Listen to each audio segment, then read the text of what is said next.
अस्सलाम वालेकुम नाजरीन, मैं आपके लिए एक मैदे का नुस्खा लेकर आया हूँ जो जिगर की गर्मी के लिए, मैदे की इन्फेक्शन ज़ख़म के लिए और एच पालोरी ख़ास करके जिनका पॉजिटिव हो, ब्लड में जरासीम हो, तो उसके ख़ात्मे के लिए ये मैं एक नुस्खा लेकर आया हूँ। अगर आप ख़ुद बना लें तो आप लोगों को बड़ा फ़ायदा होगा, और बना लें तो बेहतर है, ना बना सकें तो हमारे दवाखाने पे ये दस्तयाब है।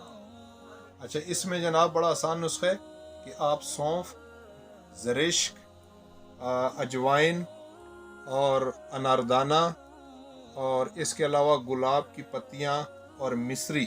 अच्छा, जिन लोगों को शुगर हो तो वो बराए मेहरबानी इसमें मिश्री मत इस्तेमाल करें, और जिन लोगों को शुगर नहीं है तो वो इसमें मिश्री मिला सकते हैं। तो ये सारी चीज़ें आप लोगों ने 50-50 ग्राम लेना है। इसको कूट लें, अच्छी तरह छान लें और घर में रखें। इससे आपको ये फ़ायदा होगा, जिन लोगों का खाना हज़म नहीं होता, पेट फूलता है, हवा बादी रिया के मरीज़ होते हैं, गैस कब्ज़ की वजह से तबीयत ख़राब रहती है, बेचैनी होती है, ब्लड प्रेशर का हाई हो जाना और सर में दर्द होना, गुस्सा आना, मोटापा, ये सारी चीज़ों पे ये काम करता है।